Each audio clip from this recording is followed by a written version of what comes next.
Pendengar RRI dimanapun Anda berada, selamat sore dan terima kasih Anda sore hari ini masih terus mendengarkan program 1 RRI ND. Dan kami kembali hadir dalam program acara Mozaik Indonesia, Indonesia Kita Indonesia untuk edisi hari ini Senin 28 Juli 2028. Dan kita akan membahas sesuatu yang sangat inspiratif tentunya dan membanggakan, karya ramah lingkungan sebagai simbol cinta pada produk dalam negeri. Dan pendengar, di tengah tantangan lingkungan dan juga dominasi produk massal, hadir gerakan kreatif yang tidak hanya mengangkat kearifan lokal tetapi juga membela ekonomi masyarakat dan juga bangsa. Salah satunya melalui Eco Fashion berbasis ekoprint, sebuah teknik cetak alami yang kini berkembang di Kabupaten ND. Dan untuk membicarakan soal ini pendengar RRI, kami sudah bersama owner Mamijo Ekoprint ND, Kak Marta Pati. Kak Marta, selamat sore. Selamat sore, Kak Leli. Iya, bagaimana kabar hari ini? Sehat? Bahagia pastinya ya? Iya, baik dan luar biasa. Luar biasa ya. Dan sudah berapa kali ke RRI ND diwawancarai oleh RRI ND? Kayaknya ini bukan pertama kali deh. Oh iya, saya ini yang ketiga. Yang ketiga kalinya. 2 kalinya di Pro 2. Wow, 2 kali Pro 2, sekali kali ini dengan proses RRI ND ya. Oke, baik. Kak Marta Pati, saya mengenal Anda dulu pernah berbisnis begitu ya, olahan dari bahan makanan olahan dari pangan lokal begitu ya, yang pernah Anda jalankan begitu ya. Tetapi kali ini kok berbeda begitu ya, sudah ke ekoprint. Ya, ini luar biasa nih, cukup unik begitu ya. Bisa dijelaskan kepada RRI ND apa itu ekoprint dan kenapa akhirnya harus beralih begitu ya ke teknik ini sebagai jalur karya Anda, usaha Anda begitu. Silakan. Baik, terima kasih Kak Leli. Ya. Jadi memang dulu tentang mokaf ya, tepung ubi. Itu karena memang asal muasalnya potensi ND juga. Tapi karena memang terhalang dengan kondisi waktu itu habis melahirkan, terus punya kesibukan lain, akhirnya saya sedikit istirahat panjang, dan kemudian agak hilang itu konsumennya. Jadi saya termasuk saya begitu ya.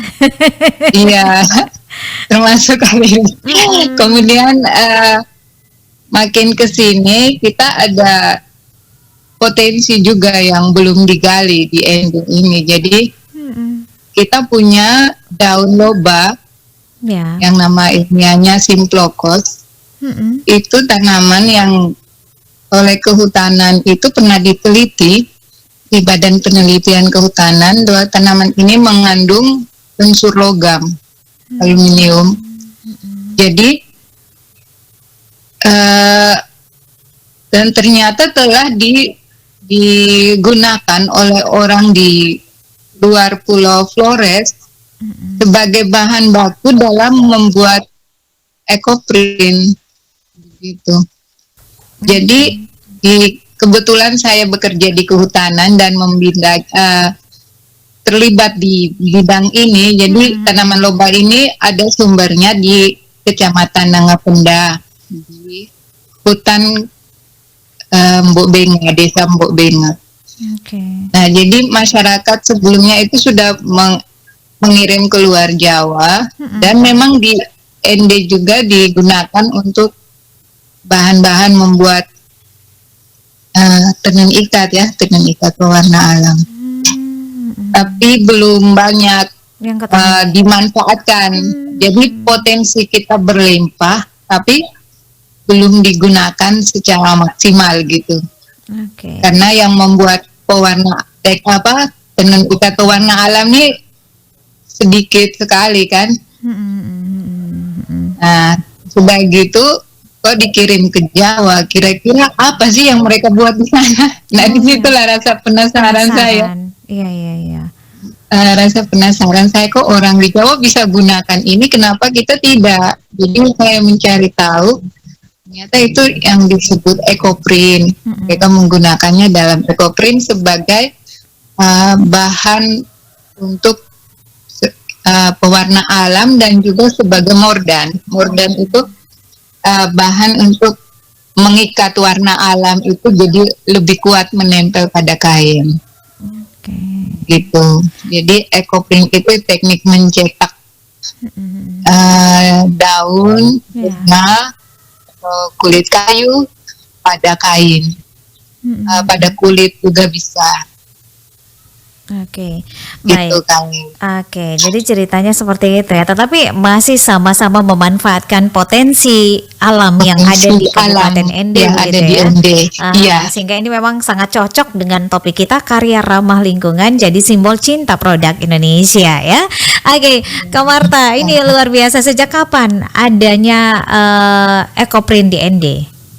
Mamijo Ekoprint Ende. Sejak kapan ini ada? Jadi saya belajarnya dari tahun 2024,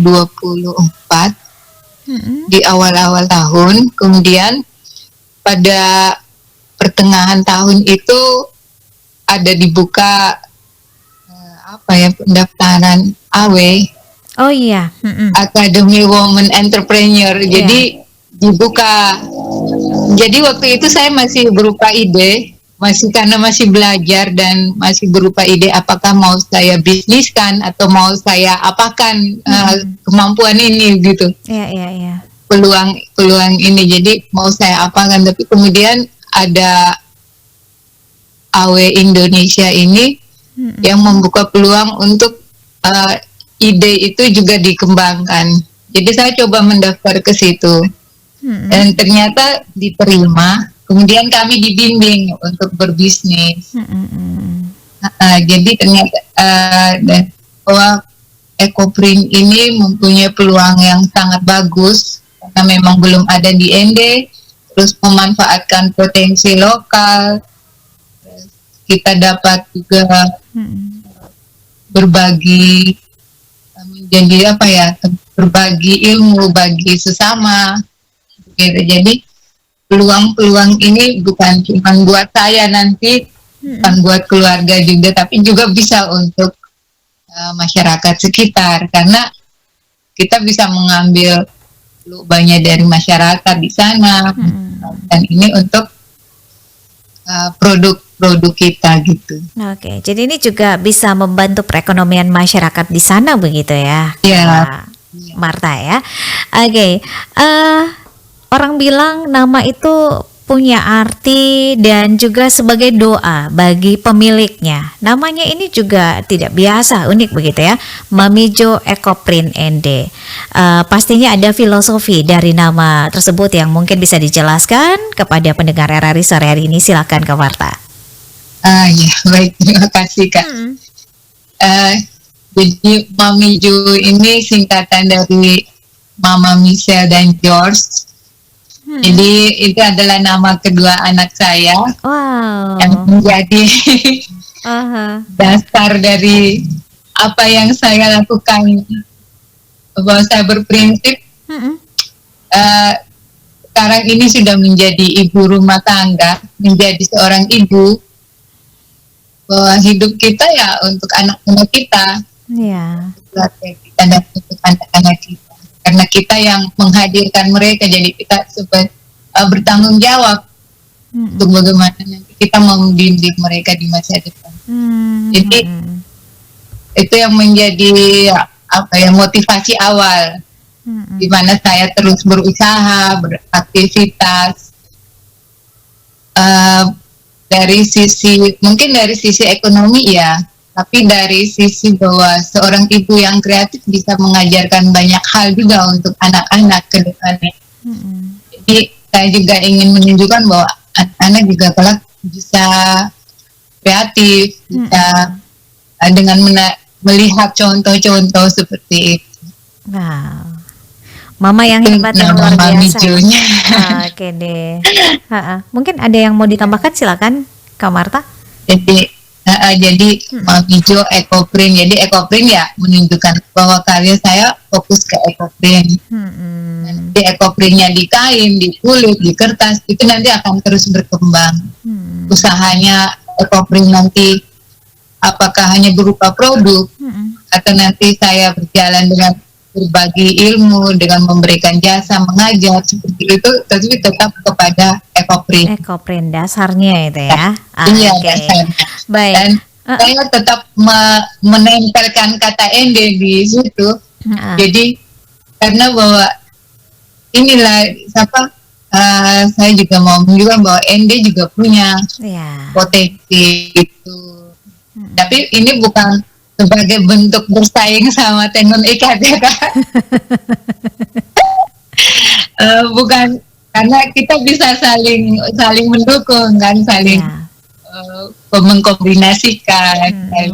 Jadi hanya bahwa ada produk lain yang kita bisa memanfaatkan potensi yang ada di potensi Tonoba ini. Agar bisa termanfaatkan dengan lebih maksimal. Keren. Oke, ini memang cukup menginspirasi begitu ya, anak-anak muda dan juga masyarakat dan pendengar RRI yang sedang mendengarkan kita, bahwa apapun yang ada ketika kita tekun dan juga tahu manfaat dari tanaman-tanaman atau potensi-potensi yang ada, ini bisa jadi daya jual begitu ya, dan juga bisa memperkenalkan potensi yang ada di daerah ke Nusantara bahkan ke dunia begitu ya Kak Marta ya. Dan Kak Marta, sore ini kita selain mengudara di terestrial, kami juga mengudara di YouTube RRI ND ya. Nanti videonya, linknya nanti kami share ke Kak Marta dan juga ke pendengar semua. Dan pendengar bisa ikuti wawancara ini melalui YouTube RRI ND nantinya. Jangan lupa like, komen dan juga subscribe. Jadi Kak Marta, foto yang tadi dikirimkan ini begitu cantik ya, motif yang yang dipamerkan begitu ya. Ini mungkin bisa dijelaskan ini arti dan juga motif-motif ini dibuat apakah semuanya dari daun loba untuk warna? Ada warna coklat di sini yang kami lihat, kemudian ada warna ungu yang begitu terang, terus ungu samar-samar. Bisa diceritakan ini proses pembuatannya ini seperti apa nih? Dan apa arti dari motif-motif ini? Jadi gini Kak. Ekoprint itu kan kita mencetak daun di kain yang sudah ada ya. Kain aslinya kain putih polos. Dan kain putih ini juga yang bersifat alam. Jadi yang mudah menyerap juga pewarna alam, karena kalau yang mengandung polyester dia susah untuk mengikat pewarna alam yang kita beri. Ya, harus jenis kain tertentu berarti begitu ya? Iya, jadi misalnya jenis katun, viskos, sutra, kayak gitu. Jadi memang jadi kain, kenapa produk ekoprint itu ramah lingkungan ya, karena memang menggunakan bahan-bahan kainnya juga kain alami, kain bersifat alam, pewarnanya juga pewarna alam. Jadi bahan-bahan tambahannya juga bahan-bahan yang alami. Jadi misalnya kita menggunakan daun loba sebagai mordan atau sebagai pewarnanya, karena daun loba itu mengandung sedikit warna kuning, dia warnanya agak kuning. Jadi ketika kita menggunakan itu, ada bahan tambahan untuk bisa mengikat, misalnya dengan kapur. Jadi di situ ada reaksi asam basa yang kalau kita sekolah di kimia itu ada reaksi asam basanya sehingga menghasilkan warna-warna merah, warna apa begitu. Jadi kalau yang di foto itu memang menggunakan daun jati. Daun jati itu memang bawaannya mengandung warna merah. Jadi kalau daun jati itu ketika kita kucek-kucek gitu dia ada warna kemerahan di tangan. Itu dia mengandung tanin alaminya, warnanya. Jadi ketika daunnya yang pucuk lebih muda itu warnanya lebih keunguan, warna yang daun yang sudah agak tua sedikit itu warnanya jadi hijau gitu. Jadi dari satu jenis daun bisa menghasilkan banyak warna. Oh ya. Iya, jadi dan reaksinya pun berbeda-beda begitu. Jadi ketika kita menggunakan mordan loba, warnanya bisa ada jadi ada banyak-banyak jenis mordan Oh. yang di teknik di gitu yang berkembang. Jadi itu karena reaksi orang bilang reaksi asam basa lah, kayak kita makan sirip pinang jadinya merah gitu Iya, kan. iya, iya. Ya, ada tambahan kapur itu saat perendaman. Oke. Jadi Kayak takaran-takaran tertentu dan campuran-campuran Iya. bahan tertentu ini bisa menghasilkan warna-warna yang berbeda begitu ya, Kak Marta? Iya, meskipun dengan bahan yang sama. Jadi waktu merendamnya juga berefek, waktu mengukusnya juga kayak gitu. Jadi ya kalau mau dibilang semuanya seperti amazing. Iya, betul sekali. Keajaiban Luar biasa yang begitu itu ya. yang dibuat oleh alam begitu. Jadi kami yang membuat ekoprint hanya melihat bahwa daun ini bentuknya bagus. Kalau yang begini berdasarkan pengetahuan literasi dia menghasilkan warna, misalnya kayak jati dia menghasilkan warna pink. Itu secara literaturnya, tapi ketika kita mempraktekannya bisa hasilnya berbeda kayak gitu.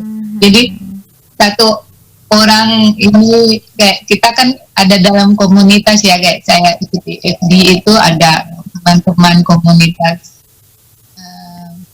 ekoprint itu saling memposting hasil-hasil, jadi daun yang sama itu bisa warnanya berbeda. Ketika misalnya dia ditumpuk-tumpuk dengan daun lain bisa menghasilkan bentuk yang berbeda. Jadi itu tergantung dari seberapa banyak kita mencoba terbangnya. Iya. Oke. Dan Ada daun ini sendiri yang pas. Oke. Kalau itu tadi warna begitu ya Kak Marta ya. Yeah. Sementara daun-daun yang ada dalam kain yang dipegang dalam foto untuk ke e-flyer kita, kemudian di tampilan di YouTube RRI ND juga kami tampilkan begitu ya Kak Marta ya. Ini apakah daun-daun yang digunakan untuk pewarnaan tadi atau bagaimana ini Kak Marta? Daun lobakah itu? Ini daun lobanya hanya sebagai mordannya. Sebagai pewarnanya saja ya. Penguat warnanya. Dia menambah warna dasar, tapi tidak terlalu kelihatan. Jadi yang menonjol itu memang motif daun jatinya. Jadi itu memang seluruhnya daun jati gitu. Jadi hanya ada yang tua, ada yang muda, terus ada yang besar, dengan ada yang kecil gitu ya. Yang besar ada yang kecil. Jadi memang full daun jati kalau yang itu. Oke deh. Baik, Kak Marta, kami juga akan undang pendengar RRI yang ingin bergabung bersama RRI sampai di pukul 17 waktu Indonesia Tengah ya.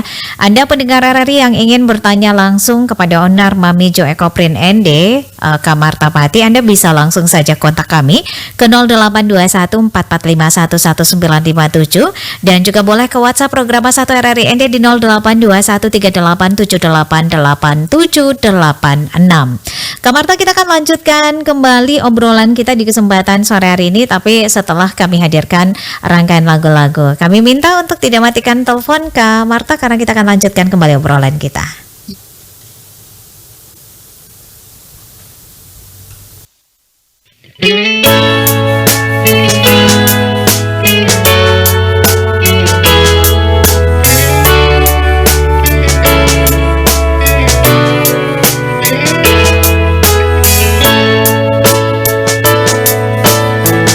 Cinta itu putaran tuli, tak melihat, tak mendengar,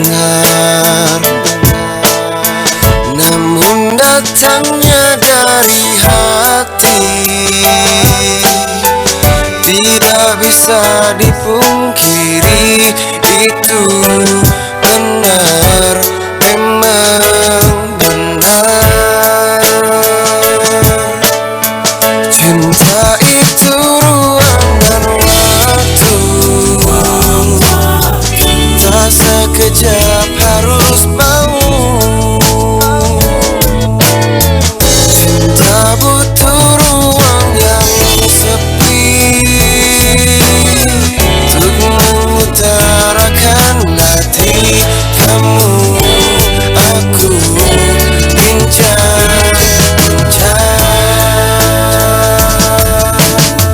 mau bilang cinta tapi takut salah.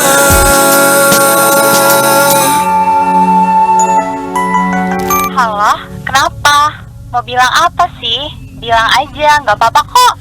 Bilang tidak ya, bilang tidak ya. Mau bilang sayang tapi bukan pacar. Tembak tidak ya, tembak tidak ya, tembak tidak ya, tembak tidak ya.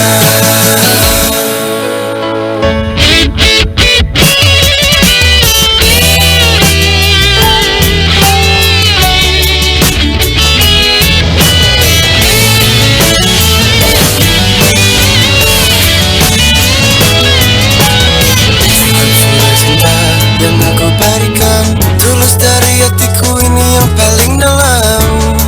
Semoga kau mengerti, semoga kau mengerti.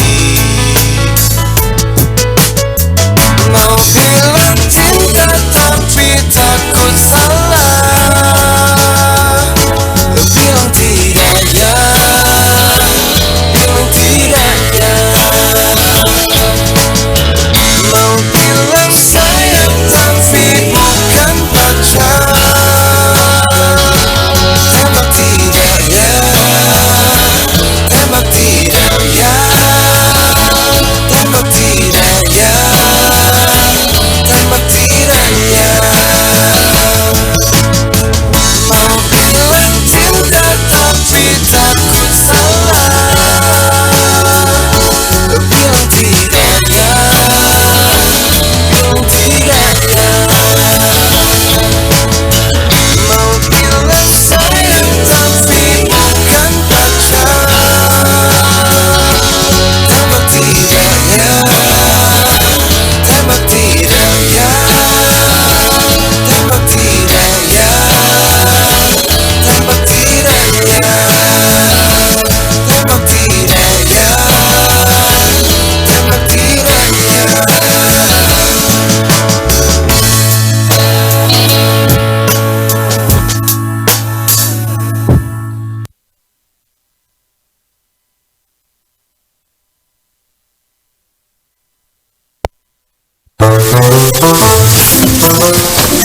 Nih, pakai jas hujannya dulu.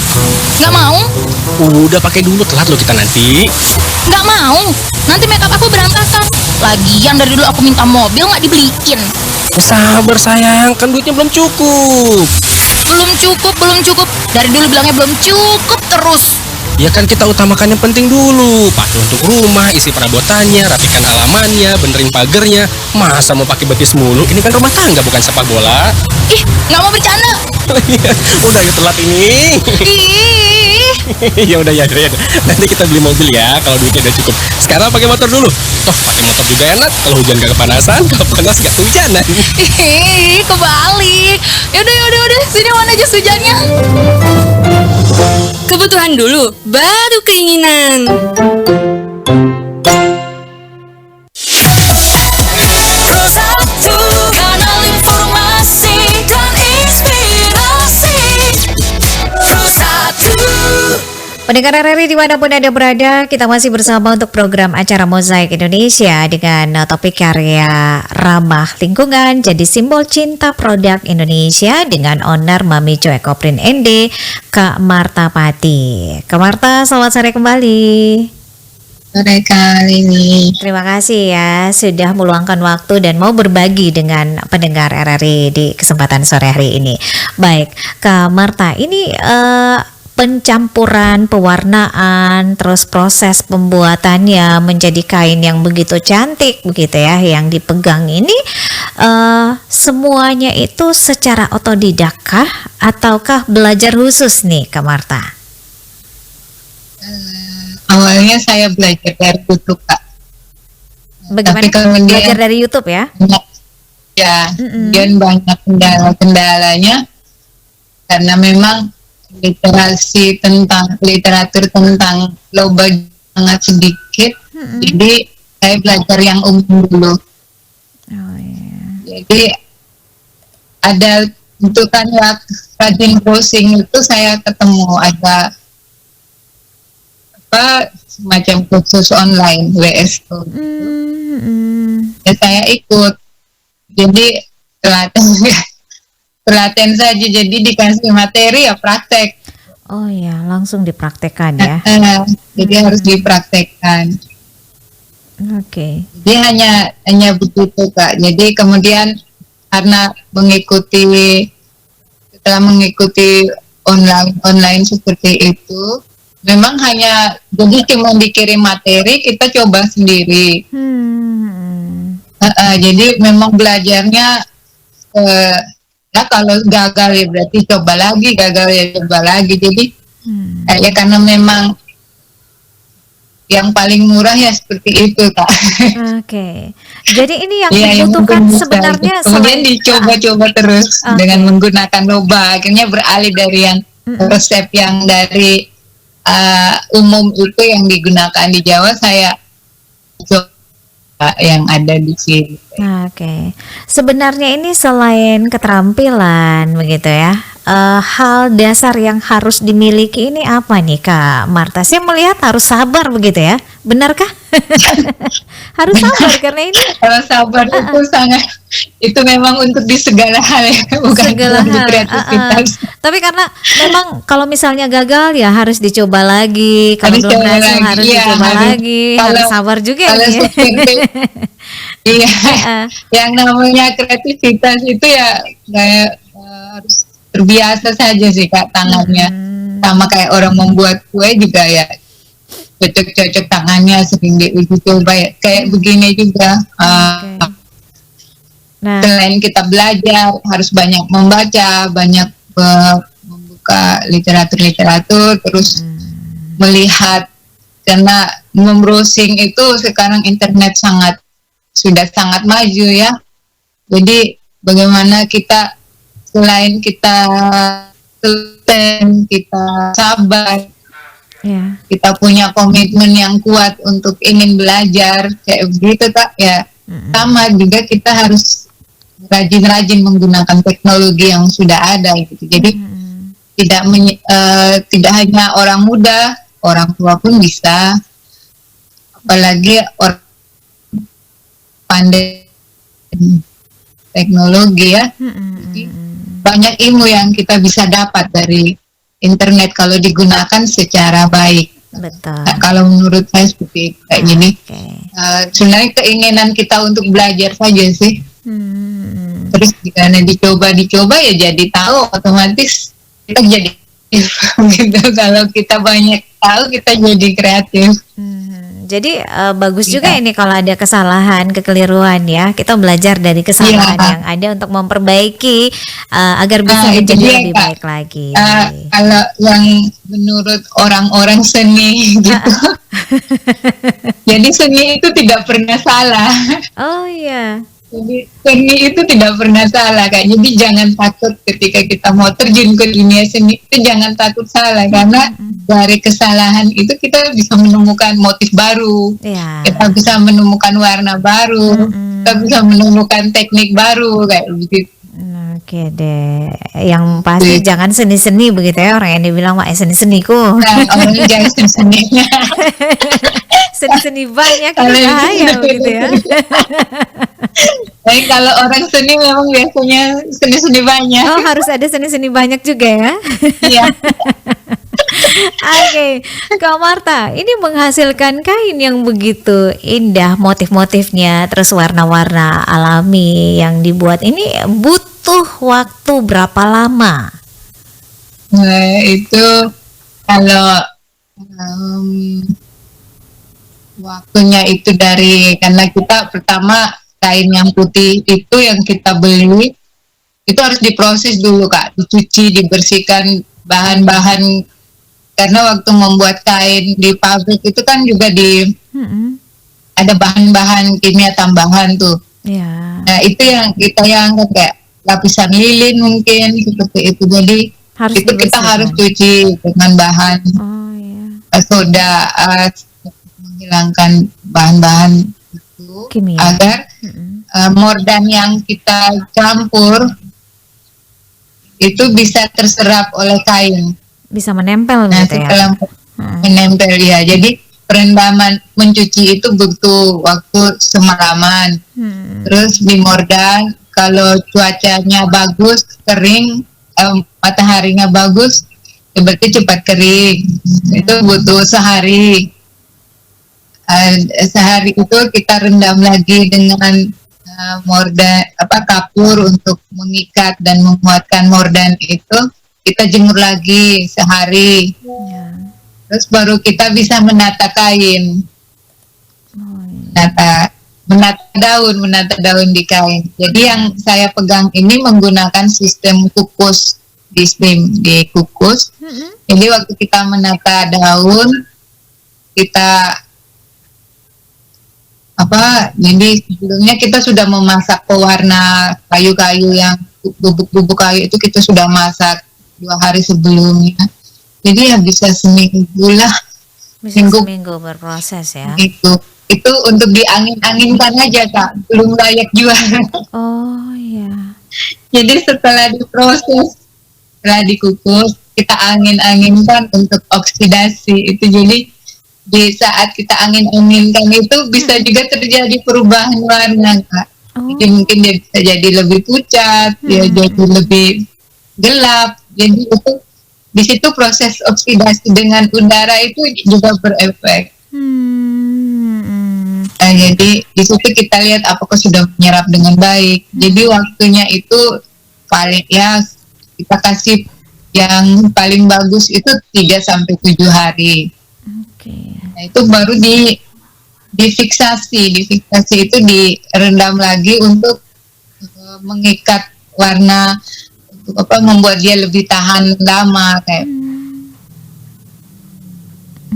Jadi bisa 2 minggu lah Kak kalau untuk sampai ke tangan konsumen, warnanya aman, bisa dicuci seperti kain baju-baju lainnya kayak. Oke, untuk proses diksasinya ini menggunakan peralatan-peralatan khusus Kak atau seperti apa ini?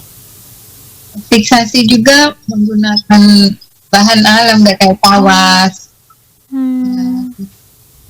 Itu jadi tawas itu dia untuk mengikat, dia sebenarnya juga bahan baku paling utama sih ya untuk mordan itu, untuk pengikat juga ya itu. Jadi tawas itu yang paling banyak karena tawas itu semacam aluminium juga, dia memperkuat warna.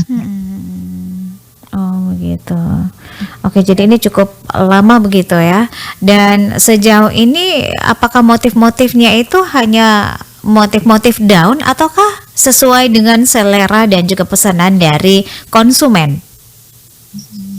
Jadi sejauh ini yang saya, karena memang masih baru, saya masih bersendiri, jadi rata-rata masih yang saya buat dulu. Jadi yang masih daun-daun yang ada di sekitar rumah, bunga-bunga gitu.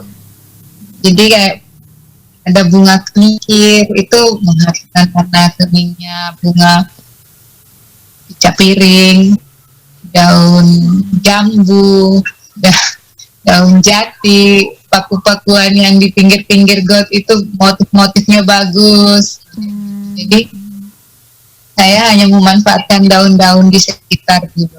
Jadi untuk permintaan itu, karena kalau misalnya permintaan dari luar kan banyak macam ya, atau orang-orang yang minta juga ya paling ada beberapa nih sekarang yang sedang minta itu misalnya ingin bunganya kecil-kecil, ya mungkin pakai daun yang ukuran kecil-kecil kayak gitu. Jadi ada yang minta warna biru, ada yang maunya apa kupel warna, karena kalau kupel itu dia tidak persis sama, Oh iya. karena ini bahan handmade ya, jadi apalagi disusun kayak daun kan tidak bisa persis sama posisinya, Iya, daunnya betul. saja juga sudah beda kayak gitu. Iya, ukuran daunnya juga beda-beda Ah, begitu ya. iya. Paling ya mirip-mirip tapi tak sama kalau Hmm, ekoprin. Oke. Jadi cuman kayak gitu Kak. Baik, tadi saya sempat mendengar dari penjelasan Kak Marta bahwa ngajar juga ya. Ini seperti apa layanan yang tersedia di Mamijo Ekoprint ini? Jadi sementara saya masih membuka layanan ngajarnya offline. Kemarin saya untuk anak-anak. Jadi teknik ekoprint ini ada dua.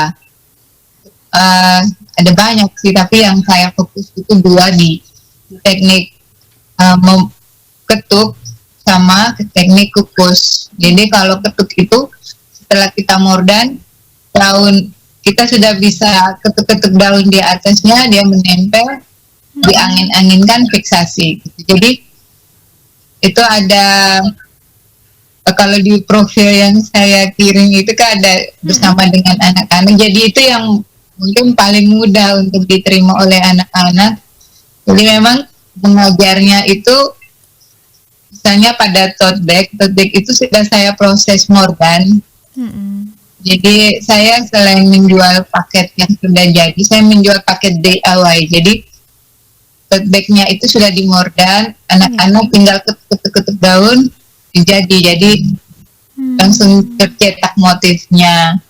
Nah di situ ada bahan fiksasinya juga saya sertakan, jadi dipakai DIY itu. Jadi setelah diangin-anginkan mereka bisa fiksasi sendiri. Nah, jadi mengajarnya itu kalau misalnya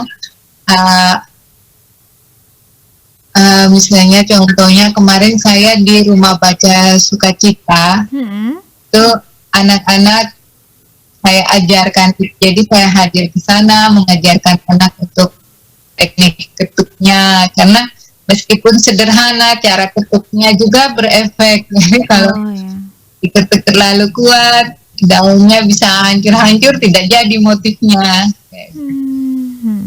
Diajarkan seperti itu Kak. Oke, baik. Untuk strategi pemasaran ini yang digunakan selama ini seperti apa? Apakah hanya lewat media sosial, pameran, atau juga sudah ada kerjasama begitu dengan mitra kerja tertentu, Kak Marta? Jadi setelah saya ikut AW, terus kami berinkarnasi. Karena AW itu dari luar ya, dari Amerika, program kerjanya Amerika itu untuk women entrepreneur di Indonesia. Setelah berakhir kegiatan itu, kami anggota-anggota AW itu bergabung dalam komunitas Wesawonga. Jadi di Wesawonga itu kami karena ada banyak teman, banyak kenalan, banyak relasi, kami saling memberikan, saling mendukung lah women. Jadi oh di sini ada nih tentang ekoprint, di sini ada tentang memasak, di sini ada. Jadi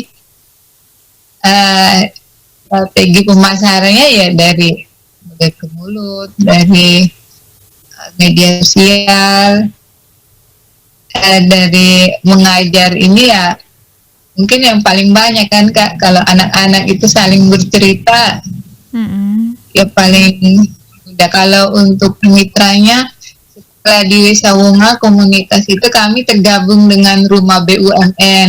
Oh ya, Pak Albert ya. Jadi kami didukung oleh Rumah BUMN untuk misalnya mau memberikan pengajaran kemana kayak gitu. Ini baru di sebatas itu Kak. Kalau untuk pemerintah daerah belum. Oke. Baik. Kak Marta, tidak terasa 4 menit lagi kebersamaan kita di program acara Mozaik Indonesia untuk edisi sore hari ini. Apa pesan Kak Marta untuk anak muda dan juga masyarakat serta pendengar RRI agar terus mencintai begitu ya produk lokal, menjaga lingkungan dan tetap berani berinovasi dari akar budaya kita sendiri? Silahkan.